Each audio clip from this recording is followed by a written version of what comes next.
Hola, muy buenas tardes a todas las personas que nos están sintonizando en su programa Género y Deporte desde la Dirección General del Deporte Universitario. Y bueno, pues seguramente han visto que en este mes de febrero hemos estado platicando alrededor de una fecha muy importante que es el 11F, que es el 11 de febrero, el Día Internacional de las mujeres, las jóvenes, las niñas en la ciencia. Y bueno, a lo largo de los viernes de este mes hemos platicado en torno al contexto social, de por qué es que empiezan a instaurar esta fecha tan importante. También platicamos desde las anécdotas con algunas científicas en las ciencias del deporte, también en la ciencia, en la química, en la física. También platicamos sobre Mentoralia, que es un programa de CCH, que son mujeres científicas, y nos platicaron de cómo construyeron este programa. Y bueno, pues el día de hoy, este viernes, último viernes del mes, me es muy grato porque vamos a platicar con una científica que es muy joven, pero también muy talentosa, que le gusta mucho y le apasiona la ciencia, que por supuesto también dio una conferencia también en este marco del Día Internacional de las Mujeres y la Ciencia. Y bueno, el programa de hoy es Ciencia en México, las niñas en la ciencia, un compromiso social. Y para ello es muy gustoso presentarles a Itzel Reina Morales. Y me voy a permitir leer una semblanza de ella para que también estemos platicando y conociéndola un poco más. Y bueno, pues ella estudió la licenciatura en física por la Facultad de Ciencias en la UNAM. Posteriormente realizó estudios en posgrado, en maestría y doctorado en ingeniería eléctrica en el campo de instrumentación en el ICAT, dentro del grupo de óptica no lineal, que ahorita nos va a explicar a qué se refiere esto, porque pues las personas que no somos científicas no sabemos bien qué es. Desde el 2023 está como técnico académica asociada dentro del Laboratorio Universitario de Micromanipulación Óptica, perteneciente al Departamento de Física Cuántica y Fotónica en el Instituto de Física de la UNAM. Sus líneas de trabajo abarcan óptica ultrarrápida, láseres, micromanipulación óptica, pinzas óptica y hace estructurados. Además, es profesora de la Facultad de Ciencias desde 2018 a la fecha. Actualmente imparte materias de óptica en la licenciatura de física y otra de interacción de radiación, materia de la carrera de física biomédica. Y ha coordinado también actividades de divulgación dentro y fuera de la UNAM, principalmente enfocadas a la participación e inclusión de las niñas y las mujeres en el área de STEM. A partir de este año es reconocida como una persona orientadora comunitaria por parte de la Coordinación para la Igualdad de Género de la UNAM, por lo cual también realiza labores de promoción de cultura de la paz para la erradicación de las violencias contra las mujeres. Bueno, pues como se mira, tiene una gran trayectoria académica, pero también social, y que le interesa demasiado esta erradicación de las violencias, lo cual nos da muchísimo gusto que estés aquí, Cel. ¿Cómo estás? ¿Qué tal el viernes? Muchas gracias, Ana. La verdad que qué bonito se siente que te presenten así. Pues yo, como siempre, muy encantada de platicar contigo. Siempre las pláticas contigo son muy fructíferas, entonces yo creo que esta va a ser muchísimo más, ¿no? Si hay espectadores, por lo menos. Pues así es. La verdad es que estoy segura que las personas que nos están viendo dicen, bueno, pues esta mujer joven, ¿cómo es que entra a la ciencia? Creo que vamos a empezar un poquito que nos desgloses a qué te dedicas, ¿no? A qué nos referimos a lo mejor con estas materias, que nos cuentes un poquito el acercamiento que has tenido en la ciencia, y si te parece después con esta pregunta que todos nos hacemos, que manejamos mucho esta palabra de la ciencia, ¿no? Seguramente dicen la ciencia con las niñas, la ciencia con las jóvenes, pero ¿a qué nos referimos cuando hablamos con la ciencia? Entonces, a ver, cuéntanos un poquito, Itzel. Bueno, pues antes que nada, para entrar en contexto, la ciencia es una disciplina, ¿no? De las llamadas ciencias duras. Actualmente ya se han introducido nuevos campos, ¿no? Por ejemplo, las ciencias y humanidades, lo cual también ya, por ejemplo, las ciencias sociales se han incluido como ciencias tal cuales. Antes se pensaba que se tenía que seguir un método científico para pertenecer a esta gran categoría de ciencia, que es básicamente algo que se dedica a estudiar y a darle entendimiento a cualquier fenómeno que rodee, digamos, cualquier aspecto de la naturaleza, desde químico, biológico, físico. Entonces es básicamente explicar con fundamentos que puedan ser comprobables alguna situación o fenómeno de nuestro mundo, ¿no? Entonces, eso es como la ciencia en general. Va a haber diferentes tipos de ciencia, como ya lo decía. Actualmente ya es reconocida las ciencias sociales como una ciencia, ¿no? Porque se ve que hay un método el cual se sigue para llegar a ciertas conclusiones, lo cual pues también es importante, y ahorita lo podemos platicar un poco cuando hablamos de STEM, ¿no? Y ahora ya no le decimos, mucha gente ya no solo le dice STEM, sino STEAM, ¿no? Porque están metiendo a las artes ahí, entonces, Ah, mira. como parte de este grupo de ciencia, tecnología, ingeniería, artes y matemáticas, ¿no? Claro, y sabes qué, Itzel, ahorita que te escucho, siento que Sí, luego en pláticas así cotidianas hay esta discusión a veces hasta teórica de, no, es sí. que pues lo tuyo no es ciencia, ¿no? Si estás en las artes, por ejemplo. Entonces a veces hasta de una forma de descalificación, como si no fueran, ¿no? Realmente entre las ciencias duras, es que no es comprobable, no son como las matemáticas, lo tuyo es desde la subjetividad, ¿no? Pero qué importante este que nos nombras que ya hasta dicen en lugar de STEM, STEAM. Ah, exactamente, ¿no? ¿No? O sea, justo porque ya están incluyendo, digo, no todo el mundo ha aceptado esta nueva inclusión, pero así se empieza y lo cual yo creo que está súper bien porque pues ya se están considerando, ¿no? Incluso el propio CONACYT cambió su nombre y antes de ser la secretaría, ¿no? El CECITI, se le agregó esa H porque estaba incluyendo las humanidades dentro de las ciencias. Entonces, todo eso ha llevado como un camino, lo cual que yo creo que está bien porque justo pues le da más rigurosidad al estudio en general, ¿no? Las humanidades ya se están estudiando con más rigurosidad, que ya se estudiaban, pero ahora están siendo reconocidas, lo cual yo creo que pues es muy importante para empezar digamos que, a abarcar a más personas dentro de una misma disciplina, ¿no? Que es la Claro, ciencia tan general, ¿no? O sea, la claro. ciencia es como una palabra súper general. Oye, y entonces, por ejemplo, ahorita ya nos hiciste favor de conceptualizar, ¿no? La ciencia. La verdad es que creo que la ciencia para las mujeres no ha sido tan fácil el acceso. ¿Tú cómo es que llegas a la ciencia? ¿Siempre fuiste esta niña curiosa que hacía, como que la gente siempre la asocia de, ay, es que Ujú. hacían cosas con la tierra y como si su fuera su laboratorio? ¿Eres esa niña? ¿O cómo entras? ¿Y por qué estos rollo óptico y lo ultra rápido? ¿A qué nos referimos con eso? A ver, cuéntanos un poco de Sí. esto. Pues mira, así en muy resumido caso, o sea, va a sonar a cliché, pero sí, desde chiquita me gustaba mucho, sobre todo, y ahí creo que está la clave de a lo que me dedico, me gustaba y me súper encantaba desarmar cosas, ¿no? Entonces era como algo que yo le pedía a mi papá en ese momento, así como, oye, ¿te puedo ayudar a desarmar? No sé, se descomponía la licuadora. La licuadora, bueno, no, o sea, yo no hacía nada, pero a mí me gustaba poder usar el destornillador y así, ¿no? Y ya posteriormente, cuando entré a la secundaria, me encontré con esta otra área de la ingeniería, ¿no? La electrónica, pero fíjate, justo en ese momento y digo, es algo que a muchas nos pasó, ¿no? Yo quería dedicarme como en esta parte a la electrónica, pero mi mamá me dijo, no, eso es para hombres, tú te vas a industria del vestido para que aprendas a coser y eso, ¿no? Entonces, en su momento dije, bueno, no pasa nada, ¿no? No pasa nada. En la prepa, ya como un poco más libre, me puse a estudiar pues cosas más de lo que me interesaba.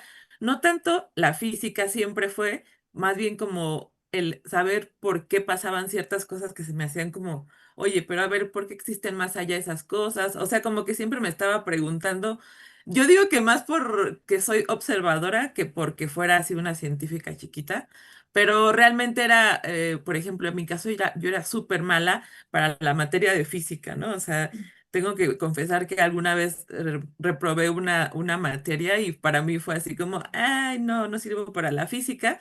Posteriormente como que ya me senté, lo entendí, ¿no? O sea, me di cuenta, ahí fue como la primera vez en la prepa que me di cuenta que la ciencia, la física o cualquier parte de la física que en ese momento estaba estudiando, si se tiene un acercamiento amable, agradable, ¿no? O sea, no como algo así cuadrado que te meten a fuerza. O sea, se siente algo como más plástico, orgánico, como que te entra mejor y hasta lo disfrutas, ¿no? Entonces fue ahí que me di cuenta que me encantaban las cosas que tenían lucecitas. O sea, va a Mm, sonar muy así, muy raro, pero me gustaban las cosas con luces.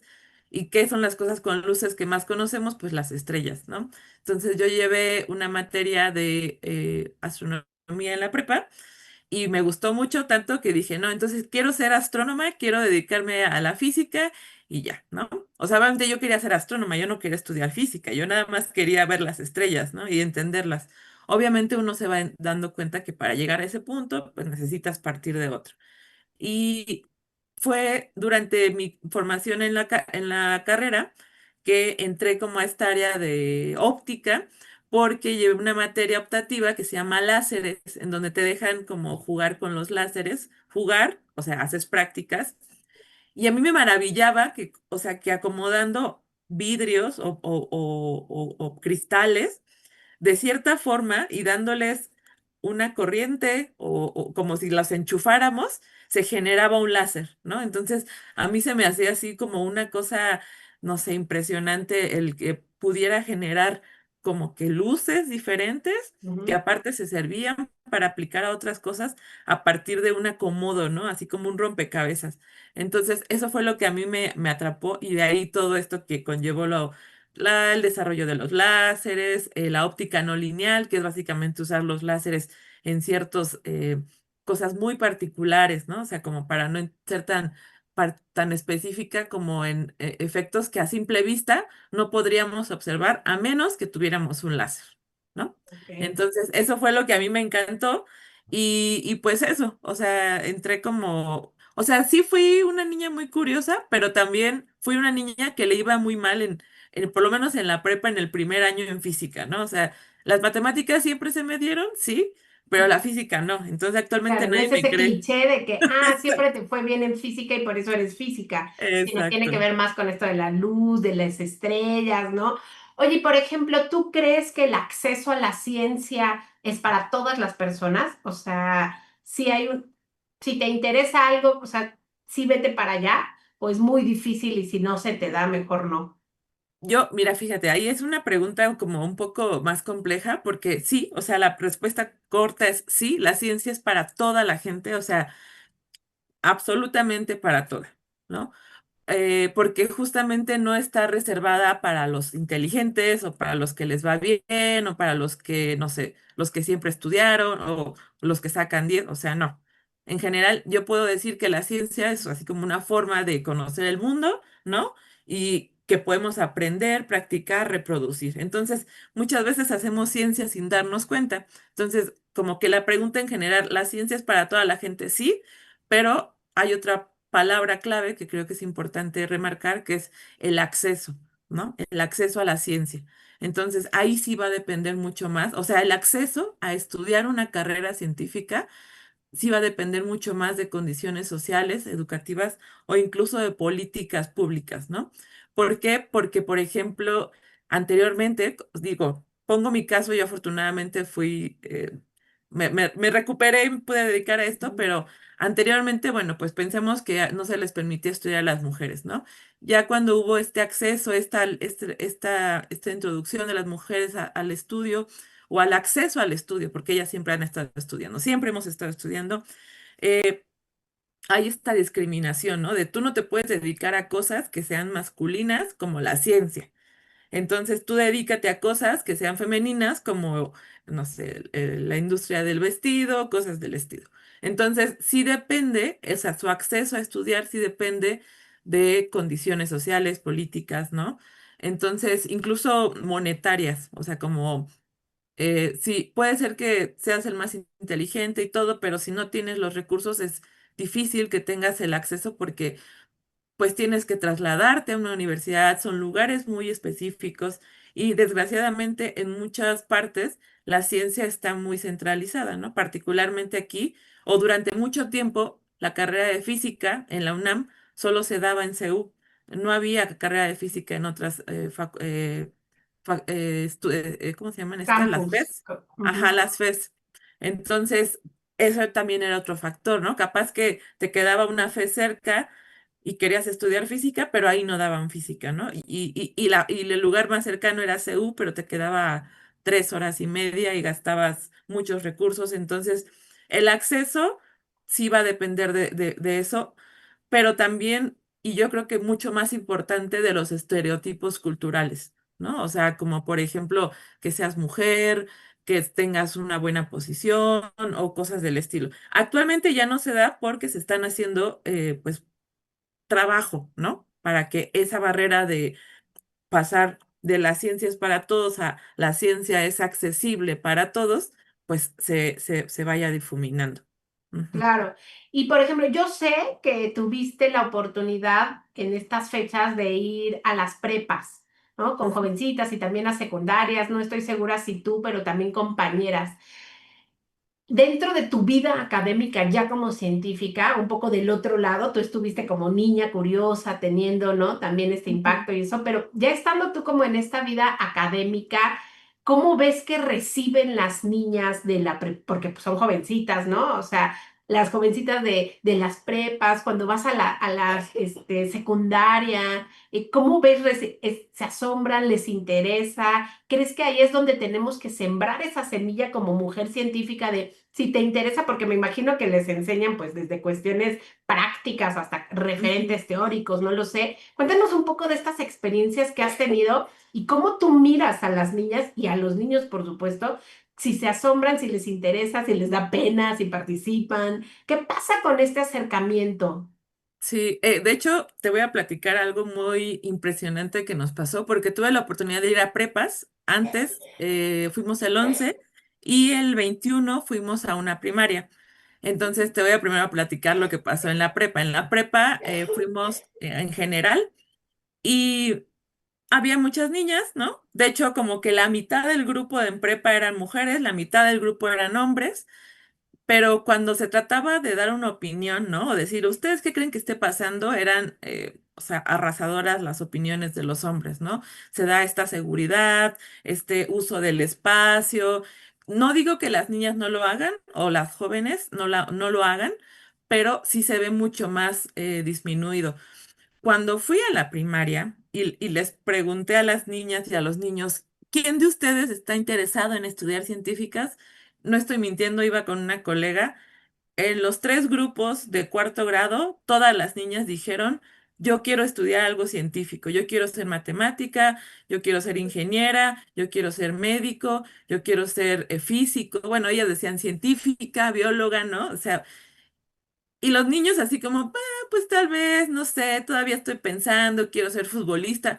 Me sorprendió mucho, una compañera lo contaba, que decían, quiero ser militar o quiero ser policía, ¿no?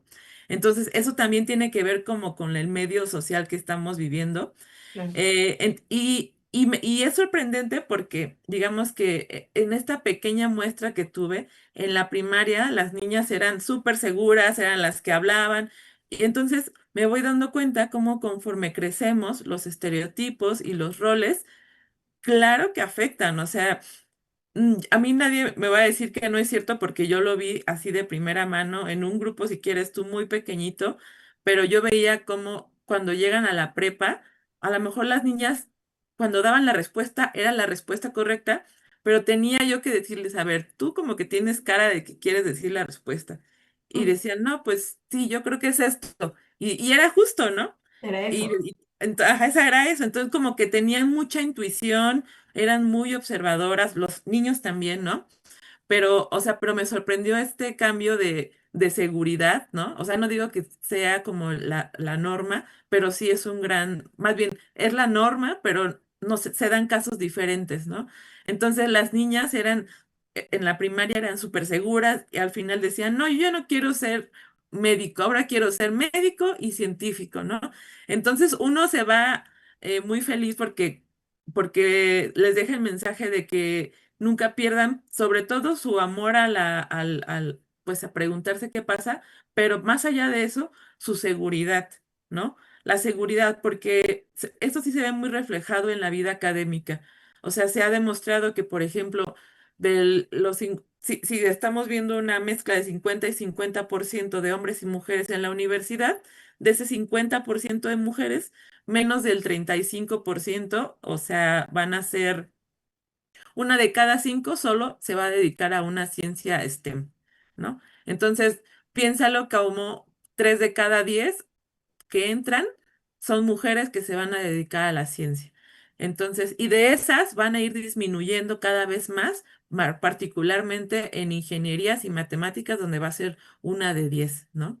Entonces, esto se ve muy reflejado por esto, porque son espacios que se van o están masculinizados desde que son profesores, ¿no? Anteriormente yo cuando estudiaba había muy pocas profesoras, ahorita ya somos muchísimas más, entonces yo creo que eso ha ayudado mucho a, pues que muchas más mujeres se sientan representadas, ¿no? Porque anteriormente había como una subrepresentación de mujeres y pues eso yo creo que desmotivaba de cierta forma a las niñas, porque incluso me acaba de pasar hace no mucho que bueno, padres de familia me decían, no, es que yo no quiero que mi hija estudie nada científico porque hay puros hombres y me da miedo. Y yo le decía así como, bueno, pero, o sea, pero está hablando de la carrera y de el desarrollo de su hija. O sea, no es que no sean malos los hombres, solo a lo mejor va a haber más hombres, pero pues ¿qué tiene, no? O sea, si no entran mujeres, pues siempre se va a seguir habiendo esta diferencia porcentual de mujeres y hombres. Ujú. Oye, Itzel, y ahorita que te estoy escuchando, pues justo a partir de toda esta, pues sí, inclusión, incursión de las mujeres dentro de la ciencia, del liderazgo científico.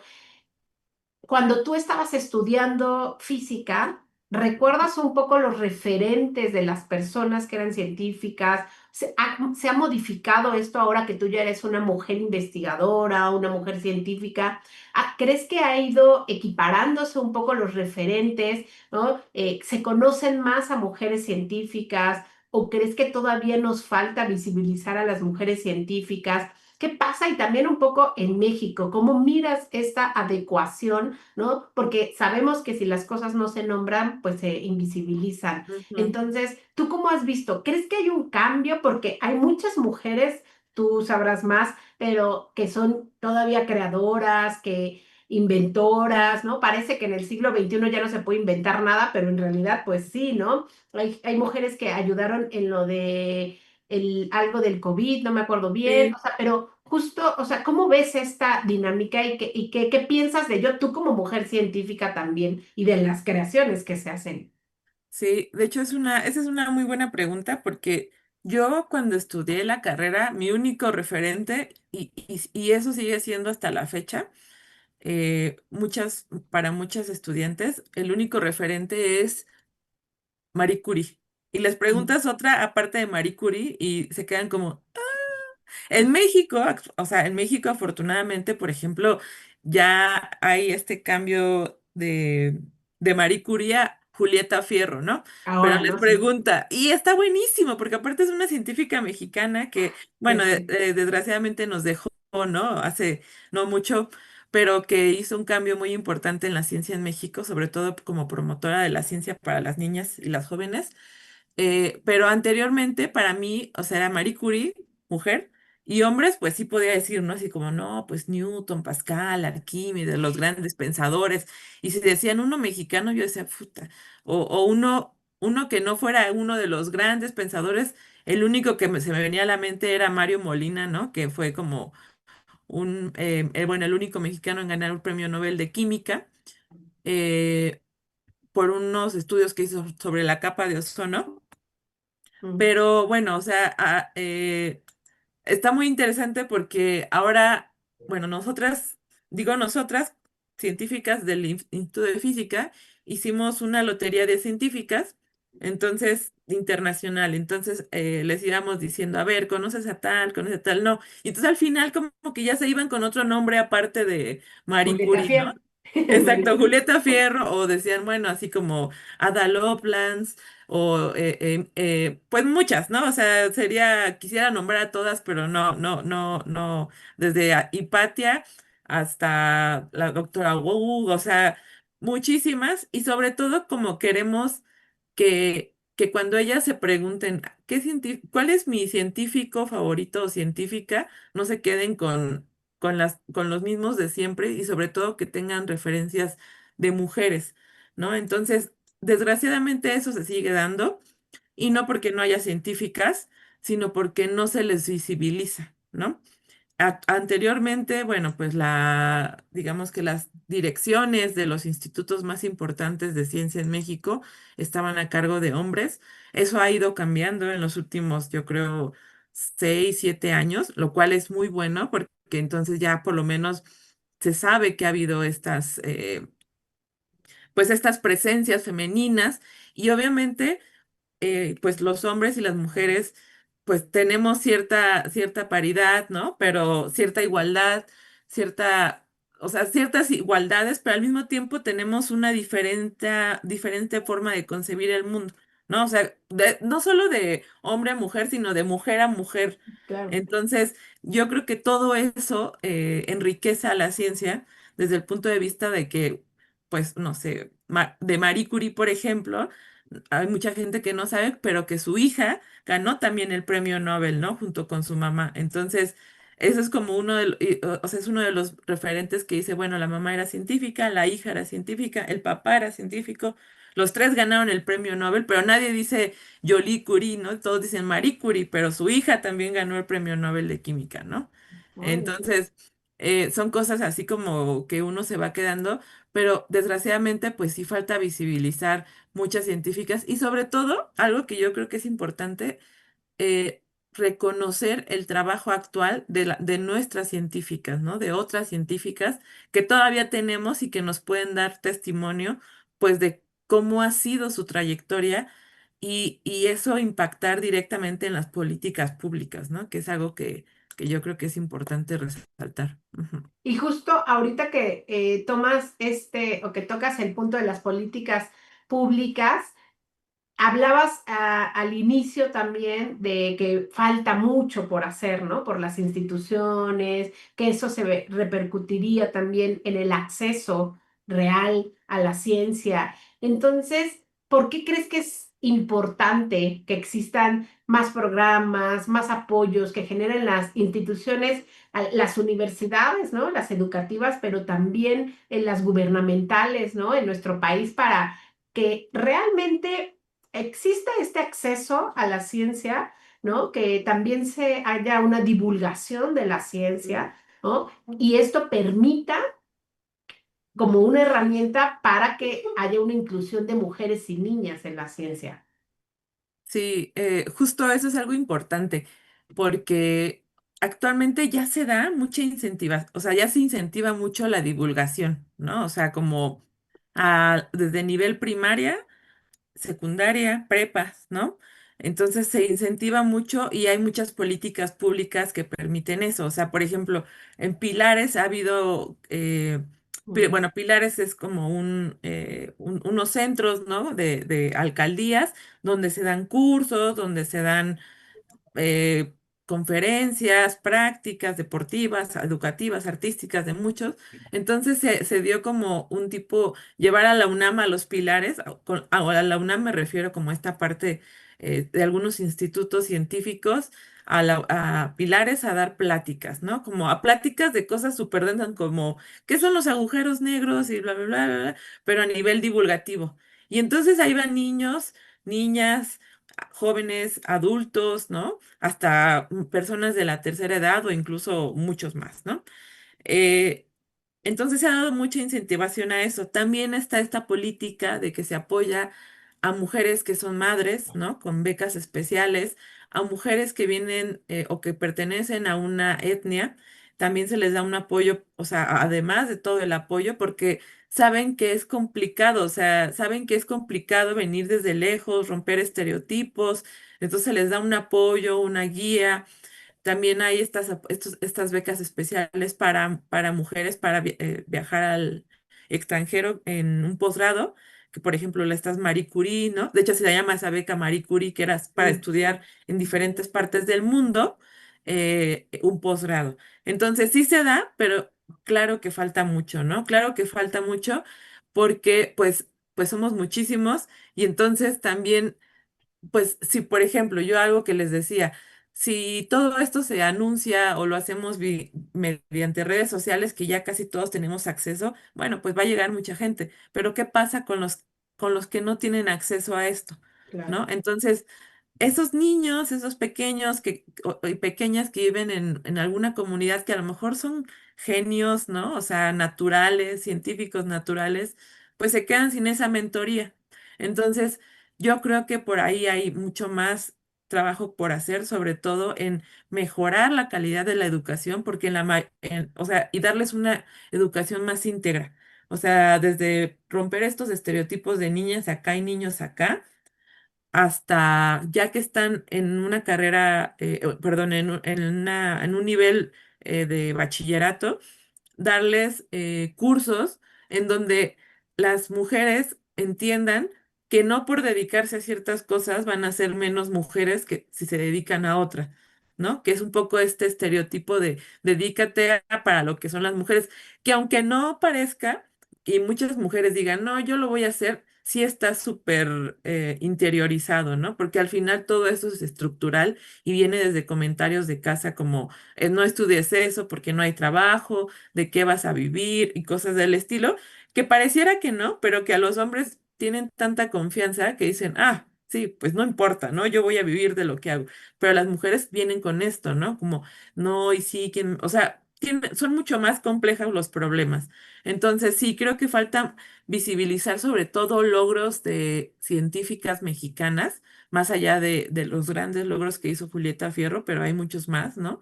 Que se están haciendo actualmente en la UNAM, hablando particularmente de la UNAM, que tienen que ser visibilizados, ¿no? O sea, por ejemplo, desde tener en nucleares y acá en física, bueno, pues sabes que se está haciendo un esfuerzo por tener un desarrollo como académicos y estudiantes más íntegro, ¿no? Que no solo sea estudiar, trabajar, laboratorio, cosas teóricas y ya, sino que haya actividades deportivas, hay actividades culturales, hay actividades de integración. O sea, eso creo que es más importante. Y para todo eso, pues se necesitan ingresos, ¿no? Oye, y justo ahorita que estás tomando esto de la vida en el laboratorio, la vida, ¿no? De investigar, la vida. ¿Cómo es esa vida de una academia científica? O sea, porque queremos que vengan las mujeres, las niñas, los hombres y toda la ciencia, pero también pues es desgastante, ¿no? O sea, yo sé porque pues te conozco y que pasas horas y horas y horas en el laboratorio, ¿no? O sea, ¿qué es esto? Pero necesitamos gente que esté ahí porque o sea, un poco explícanos de qué sirve hacer la ciencia y también cómo es la vida de una científica, ¿no? Porque hay gente y un poco la carga hacia las mujeres también, ¿no? O sea, porque están haciendo ciencia, pero después llegan a casa y tienen que hacer otro tipo de labor. ¿Y qué tan pesado es esta vida científica? ¿Y para qué nos sirve hacer ciencia? ¿Qué les sirve, justo como venía el título, pues un compromiso social, pero qué beneficio tiene la sociedad de que haya científicas? Sí, pues aquí voy a aludir un poco a una doctora que está haciendo trabajo en la UNAM, muy, muy importante, Liliana Ruiz Ramírez. Eh, Bueno, Liliana habla de que el hecho de que las mujeres tengamos, o sea, las mujeres hacemos ciencia, le da otro enfoque a la investigación. Pueden ver cosas y eso ya se ha demostrado, que no se habían visto antes, ¿no? O sea, una de las grandes impulsoras de la vacuna del COVID fue una mujer. Ella lideró ese laboratorio, ¿no? Entonces, eso es importante de reconocerlo, por ejemplo. Eh, ¿Por qué es también importante reconocerlo? Porque bueno, existen muchas variantes, pero podemos rescatar dos que son como las más, digamos que, eh, a- eh, contrapuestas. Una que es la científica mamá que tiene que llegar a casa a atender a sus hijos, ¿no? O ver cómo atiende a sus hijos, a hacer todo lo que hace una ama de casa, que aparte es no remunerado, ¿no? Porque es como parte de sus obligaciones. O si bien tiene la fortuna de encontrarse con una pareja que o sea, que compartan estas labores de crianza, bueno, pues ya es mucho más fácil, pero aún así es difícil. O existe la otra parte, ¿no? De las mujeres que han decidido como directamente no ser madres para no tener que cargar con ese trabajo extra, ¿no? Lo cual también nos lleva a algo así como súper, digo, ya son temas más profundos, pero una señalización de unas personas o mujeres que no fueron realizadas como mujeres porque decidieron no ser madres, por ejemplo, ¿no? En esta idea social de que las mujeres tenemos la capacidad de dar vida, entonces por lo tanto tenemos que hacer uso de ella, ¿no? Pues no, o sea, para muchas mujeres, digamos que nuestros bebés son pues nuestros experimentos, nuestros proyectos, ¿no? Y eso no quiere decir que no querramos ser madres, a lo mejor si queremos, no se ha dado el tiempo o no queremos explícitamente porque no lo queremos, ¿no? Y creo que también, y eso, o sea, eso afecta mucho con esta ideología de género. Entonces van muy de la mano el hacer un cambio estructural, no solo de las mujeres, sino también de los hombres, de que los hombres dejen de señalar, ¿no? O sea, como o dejen de también ser víctimas del patriarcado de esta forma tan estructural de, bueno, no me permito sentir, entonces yo no, es que yo no soy bueno para criar a un bebé, ¿no? Eso lo tiene que hacer su mamá, o sea, no. Tú también puedes sentir, tú también puedes experimentar la paternidad. O sea, son cosas súper importantes que van de la mano, aunque no pareciera que van de la mano, ¿no? O sea, el hecho de que un hombre sea criado desde esa perspectiva voy a decirlo así, feminista, le habla de que se va a permitir muchas más cosas que un hombre totalmente, digamos que encasillado en el patriarcado, que no permiten sentir, que no pueden ser débiles, va a lograr con respecto al otro. Entonces, es como algo de dos lados, ¿no? Tanto de hombres como de mujeres. Entonces, no estamos hablando de que los hombres tengan que cambiar, sino que también las mujeres tenemos que cambiar, ¿no? O sea, desde el punto de las que llegan a maternar, que maternen en ese sentido de, bueno, ok, voy a maternar desde un punto de vista en el que tú seas autosuficiente y te permito sentir, por ejemplo, ¿no? Entonces, eso es complicado, eso es complicado como científica, porque a veces llega un punto en la vida de cualquier persona que uno tiene que decir, ¿será que en este momento decido ser madre? Si decido ser madre, ¿va a afectar mi carrera? Sí, ¿no? ¿Por qué? ¿Cómo? ¿Cuánto va a impactar? Y se ha demostrado que impacta, ¿no? Y que impacta y que eso no es considerado dentro de los proyectos, por ejemplo, o sea, te dan una licencia de maternidad, pero una vez que tienes a un hijo, bueno, pues te vuelves mamá y científica de tiempo completo, no nada más que de medio turno y medio turno, eres tiempo completo de las dos, ¿no? Entonces, muchas, pues hay veces que incluso deciden dejar la academia porque prefieren dedicarse a ser madre de tiempo completo y está perfectamente bien, o sea, es su decisión. Pero también eso se ve em, como bastante en los datos, por ejemplo, de cuántas mujeres hay en SNI 3, ¿no? O sea, porque las que hay en SNI 3, a lo mejor hay algunas que decidieron no ser mujeres, entonces no tuvieron que tener ese escalón más, ¿no? Ese afrontamiento más complicado para llegar a ese punto. Entonces, no se consideran estos casos y por lo tanto las mujeres que deciden tener una vida eh, maternando o criando, pues se les dificulta más. Y no porque no sean capaces, sino porque, repito otra vez, tienen que ser mamá científica, esposa, ¿no? Hermana, hija, todo de tiempo completo. O de plano, solo dedicarse a alguna de las dos cosas, mientras que las demás cosas las dejan como de lado. Entonces, sí es difícil, sí es muy difícil, pero digo, esto no es como para desincentivar a las chicas, más bien es para que cambiemos y que se incentive a los chicos también a que exista esta empatía y este crecimiento, pues de igual forma, ¿no? Con un pensamiento de colaboración y de integración como, pues como sociedad, ya no como hombres y como mujeres, ¿no? O como no binarias o como cualquier que te reconozcas, sino ser más bien como ahora sí lo que se llama una sociedad. Que sea posible, no lo sé, pero de que se está trabajando muchísimo para eso, se está trabajando, ¿no? O sea, y por eso es, por ejemplo, que estamos haciendo justo este programa. Ajá. Justo, y aparte creo que muchas mujeres científicas van a coincidir contigo, ¿no? O sea, que es un camino complicado el maternar y tener la academia en conjunto, de que lo puedes alcanzar, pues sí, pero también hay obstáculos en el camino, pero también creo que el impulso de programas de apoyo, ¿no? Para estas mujeres ayudaría, ¿no? La empatía en los centros de trabajo, de Es- entender que si tienes cuidados maternos, ¿no?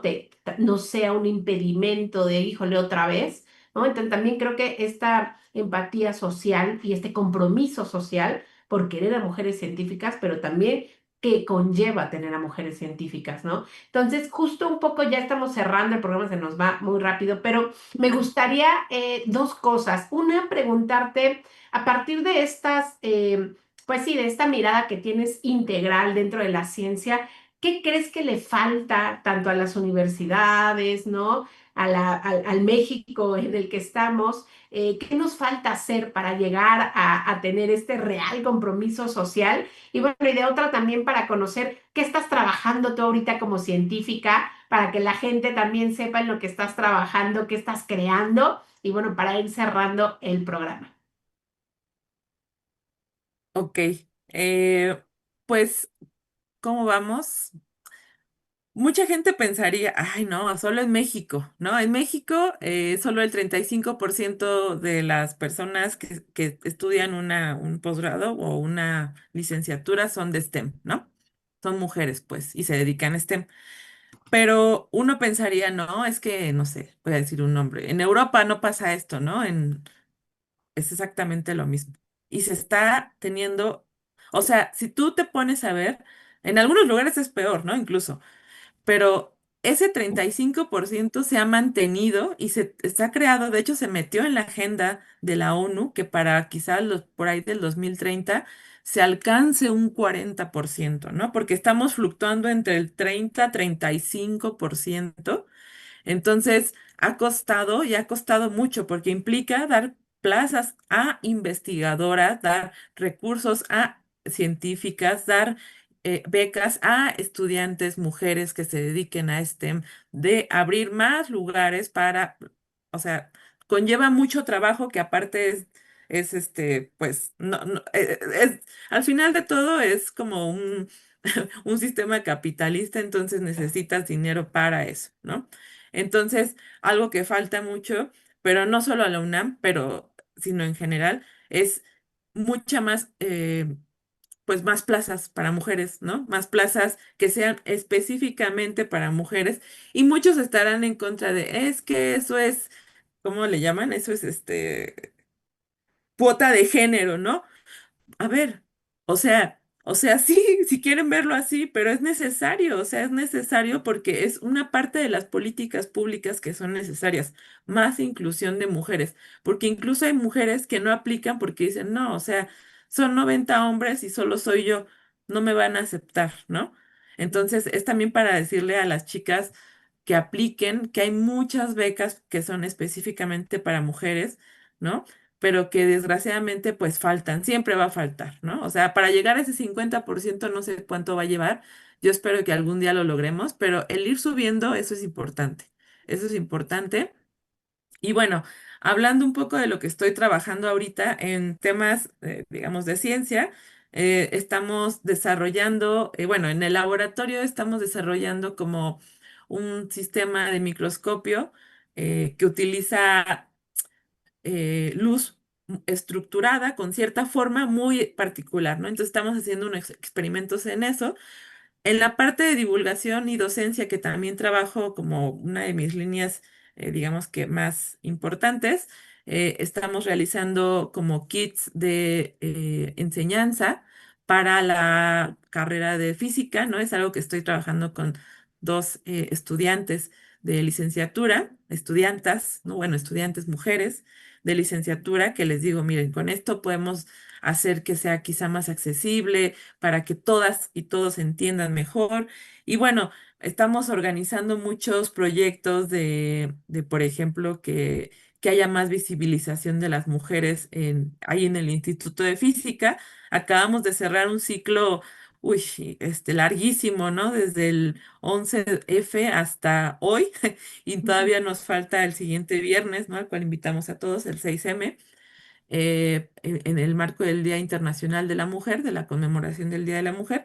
Entonces, pues estoy trabajando también mucho en eso. Entonces, pues sí, como verás, no me queda mucho tiempo para otras cosas, pero aún así las hago, ¿no? Porque parte de ser científica, y yo siempre se los digo, y ese es un consejo que siempre les digo a mis alumnas, también a mis alumnos, pero les digo sobre todo a ellas, créanse que pueden serlo, pero no sacrifiquen su vida porque más allá de ser científicas, somos personas y somos mujeres que merecemos una vida plena, íntegra y no solo dedicada a eso. O sea, no se maten para sobresalir, porque ustedes pueden sobresalir, o sea, o sea, porque ya son lo que son, ¿no? O sea, entonces, pues ese sería como mi último comentario.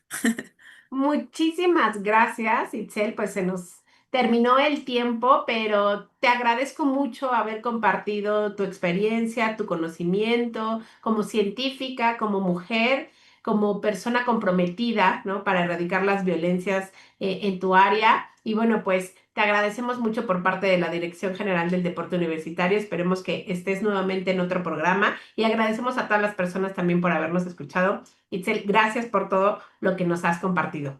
Muchas gracias a ustedes, gracias por invitarme y pues me encantó platicar contigo de estos temas. Y pues muchos éxitos más y que haya mucha más ciencia con mujeres, con niñas, con jóvenes. Si les interesa, se pueden acercar ahí al Instituto de Física y por supuesto también si tienen alguna duda, ahí nos pueden escribir en el chat. Pues muchísimas gracias a todas las personas que estuvieron en este programa, cerrando el mes de febrero, pero también recuerden que el próximo mes vamos a hablar desde el marco del 8M, que es el Día Internacional de las Mujeres. Así que no se lo pierdan todos los viernes de marzo con este tema tan importante que tenemos que platicar. Y bueno, pues muchísimas gracias y nos vemos el próximo viernes.